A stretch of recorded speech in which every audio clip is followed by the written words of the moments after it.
చూడొచ్చంటే అదే మోసపోయేవాడున్నంత వరకు మోసం చేసేవాళ్ళు ఉంటారు. హ్మ్. ఇక్కడ లాస్ట్ టైమ్ ఏందంటే ఫస్ట్ నేను చూసింది ఈ మధ్య కాలంలో కాకినాడ ఎంపీ ఉదయ్ పేరుతో ఐడీ క్రియేట్ చేసి డబ్బులు లాగారు. హ్మ్. ఆ తర్వాత చంద్రబాబు నాయుడు హ్మ్. దేవినేని ఉమా పేరుతో వాళ్ళకి కాల్స్ వెళ్ళినాయి.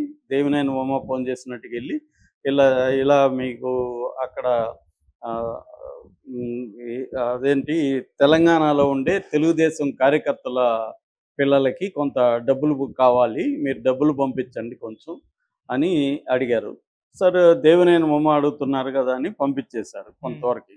అప్పుడు మోసపోయారు. దాని తర్వాత మళ్ళీ ఫోన్ చేశాడు. ఎవరు దేవినేని ఉమ. ఫోన్ చేసి ఇట్లా చంద్రబాబుని కలుస్తారా మీరేమన్నా? ఎందుకంటే అక్కడ లోకల్ ఎలక్షన్‌లు వస్తున్నాయి కదా! మీకు బీఫార్మ్స్ ఇప్పిస్తాను నేను. మీరు ఆ మధ్య డబ్బులు కూడా ఇచ్చారు కదా! అని చెప్పి మళ్ళీ ఫోన్ చేశారు. సరే అయితే మీరు పలాని లేదు సార్ ఒకసారి చంద్రబాబు మాట్లాడతారని మళ్ళీ వీడియో కాల్‌లో చంద్రబాబు వచ్చాడు. చంద్రబాబు వీడియో కాల్‌లో వీళ్ళతో బాగున్నారా? ఏంటి పరిస్థితి అని మాట్లాడి మీరు రండి ఇక్కడ మనోళ్ళు అరేంజ్ చేస్తారని చెప్పేసాడు. సో, వీళ్ళు నమ్మారు. ఎందుకంటే వీడియో కాల్‌లో చంద్రబాబు, అటు వీడియో కాల్‌లో దేవినేని ఉమ కాబట్టి నమ్మారు వీళ్ళు. హ్మ్. నమ్మి ఇంకా వేరే ఏమి చెక్ చేసుకోకుండా వీళ్ళు 18 మంది ఎంతో విజయవాడ ఎళ్లి అక్కడ హోటల్‌లో దిగారు. అక్కడ మంచిగా భోజనాలు అవన్నీ చేశారు. ఎందుకంటే అంతా కూడా వాళ్ళే అరేంజ్ చేస్తారన్నారని. సో, చేసి ఇంకా బయలుదేరబోతుంటే అపాయింట్‌మెంట్ అని లేదు 5 మందే రండనో ఏదో చెప్పారు. హ్మ్. పైగా ఒక్కొక్కరు 10,000 కట్టాలని చెప్తే వాళ్ళకి డౌటొచ్చింది. ఇదేంది 10,000 కట్టేది అని అనుకున్నారు. ఈ లోపల హోటలోళ్ళు భోజనాలకి డబ్బులడిగారు. వాళ్ళు రూమ్స్‌కి డబ్బులిస్తామన్నారు గానీ, భోజనాలకి ఇయలేదని జెప్పారు. సో, వీళ్ళు భోజనాల డబ్బులడిగితే, భోజనాలకు మేమెందుకివ్వాలి అని గొడవేసుకున్నారు. ఈ లోపల వాళ్ళు పోలీసులకి కంప్లెయింట్ చేశారు. పోలీసులొచ్చి ఇవన్నీ జూస్తే వాళ్ళకి అనుమానం వచ్చింది. అనుమానం వచ్చి దేవినేని ఉమాకు ఫోను చేశారు పోలీసులు. అదేంటి నేనెప్పుడు జెప్పాను అని ఉమా అన్నాడు. దాంతో వీళ్ళు షాకయ్యారు. సో, అలాగా వీళ్ళ దగ్గర డబ్బులు కొంత లాగారు. ఇంకా లాగడానికి ట్రై చేస్తుంటే దొరికారు. ఆహ్, ఈ అది ఒక వ్యవహారం. దీంట్లో కొంత మనం వీళ్ళని తప్పుపట్టడానికి లేదు. ఎందుకంటే వీడియో కాల్ ఇప్పుడు నీతో నేను వీడియో కాల్‌లో మాట్లాడాననుకో నువ్వేమనుకుంటావు? నేనే మాట్లాడాను కాబట్టి నువ్వు నమ్ముతావు. నా అవును. అబద్ధం అని అనుకోవు. హ్మ్. కాబట్టి ఇక్కడ వీళ్ళని మనం తప్పు పట్టలేం. మోసగాళ్ళ నాలెడ్జి, డీప్ ఫేక్ నాలెడ్జి అవన్నీ బాగా పనిచేస్తాయి కాబట్టి వీళ్ళు మోసపోవడంలో ఆశ్చర్యం లేదు.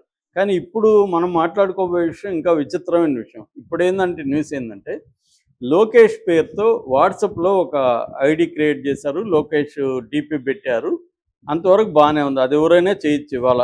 ఎనీ మినిమమ్ నాలెడ్జ్ ఉండేవాడు ఎవరి పేరుతో అయినా వాట్సాప్ క్రియేట్ చేయడం పెద్ద విషయం కాదు. ఒక ఫేక్ సిమ్ కార్డ్ పెట్టుకొని, ఆ సిమ్ కార్డ్‌లో ఫోటో ఆయనది పెట్టేస్తే అది ఆయన పేరుతో ఉంటది. అదేం పెద్ద విషయం కాదు. హ్మ్.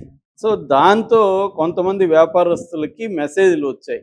ఏమంటే ఒక స్పెషల్ ప్రాజెక్ట్ చేస్తున్నాను. మీరు కొంత డబ్బులు కాంట్రిబ్యూట్ చేయండి అని లోకేష్ నుంచి వచ్చింది. సో, వీళ్ళు ముందుగా 2, 3 లక్షలు అంటే వీళ్ళు లోకేష్ నుంచి వచ్చింది గదా! అని వీళ్ళు ఇచ్చేశారనేది ఇప్పుడు వార్త. ఆహ్, ఇ ఇచ్చేసిన తర్వాత వాళ్ళు మళ్ళీ రెండో దఫా ఆహ్, మళ్ళీ పెద్దగా అడిగారు అమౌంట్‌లు. అట్లాగా 54,00,000 వసూలు చేశారని చెప్తున్నారు. హ్మ్. ఈ పెద్ద ఎత్తున అమౌంట్స్ ఇచ్చేసిన తర్వాత వీళ్ళు చెక్ చేసుకుంటే ఇది లోకేష్ కాదని తెలిసింది. దాంతో ఒక వ్యాపారవేత్త సీఐడీలో ఉండే సైబర్ క్రైమ్ వోళ్ళకి కంప్లెయింట్ ఇచ్చారు. సైబర్ క్రైమ్ వోళ్ళు దీని మీద ఇన్వెస్టిగేషన్ జరిపి మలకపేటలో ఇద్దరిని సాయి శ్రీనాథ్ అండ్ సుమంత్ అనే ఒక ఇద్దరు సైబర్ నేరస్తులను అరెస్ట్ చేశారు. వీళ్ళ వెనక రాజేష్ అనే ఒక వ్యక్తి ఉన్నాడని చెప్తున్నారు. ఈ రాజేష్‌ని గతంలో కూడా అరెస్ట్ చేశారు. సో, ఇప్పుడు ఈ కేసులో కూడా ఏ1గా రాజేష్‌ని పెట్టారు. గతంలో అరెస్ట్ చేశారు కాబట్టి రాజేష్ ఆహ్, చుట్టూ ఉన్నోళ్ళు ఎవరెవరు ఉన్నారనేది ఆరా తీయడం ద్వారా ఈ సాయి శ్రీనాథ్ సుమంతుల్ని మలకపేటలో పట్టుకున్నారు. వాళ్ళని నిన్న కోర్టుకు పెట్టారు. 14 రోజులు రిమాండ్‌కి కూడా ఇచ్చారు. ఇంతవరకు బానే ఉంది. కానీ ఇప్పుడు ఇక్కడ మనకు ఆశ్చర్యం ఏమంటే ఈ వ్యాపారవేత్తలు ఎలా మోసపోయారని.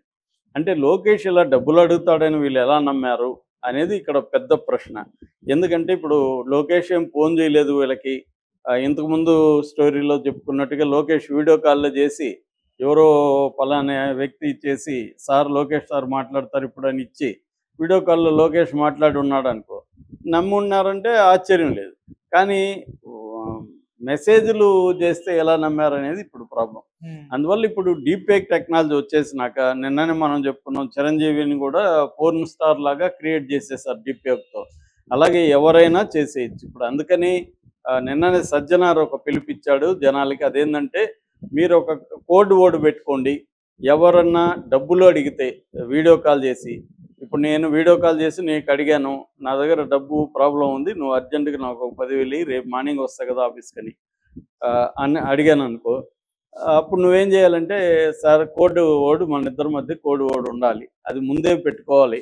కానీ అలా మనం ఎందుకు పెట్టుకుంటాం? మనకి వచ్చే వరకు తెలీదు కదా! అట్లాంటప్పుడు ఏం చేయాలంటే, ఇద్దరికి తెలిసిన విషయాలు, మన కెమెరామెన్ రోజు వస్తాడు కదా! ఆయన పేరు చెప్పండి అని అడగడమో, లేకపోతే ఏదో ఒకటి మన ఆఫీసు ఎదురుగా ఏముందని చెప్పడమో, ఇంతకుముందు ఆఫీస్‌లో కింద ఖాళీ చేశారు కదా! అదేందని చెప్పడమో, ఇట్లా నువ్వు అడగాలి. అడిగి అంటే అప్పుడు కన్ఫర్మ్ చేసుకుంటే అప్పుడు డబ్బులు పంపించాలి. నేను చేసినా కూడా అదే చేయాలి. ఈ మధ్యనే నాకు మన రెగ్యులర్‌గా మన ఆఫీస్‌కొచ్చే ఒక ఆహ్, అనలిస్ట్, మహిళా అనలిస్ట్ పేరుతో నాకు మెసేజ్ వచ్చింది 4 రోజులకు ముందు. ఆ మెసేజ్ ఏమొచ్చిందంటే, సార్ నాకు ఒక హెల్ప్ కావాలి. ఇంగ్లీష్‌లో వచ్చింది. I need a help sir. I tried to transfer some money to my friend but my account is failed. Can you please help me? Can please send me the amount? I will come tomorrow to office and I will give you అని వచ్చింది. నాకు doubt వచ్చింది. ఎందుకంటే ఆమె ఎప్పుడు నన్ను డబ్బులు అడగదు. ఎందుకు అడిగిందని నేను టెస్ట్ చేయడానికి తెలుగులో మెసేజ్ పెట్టాను.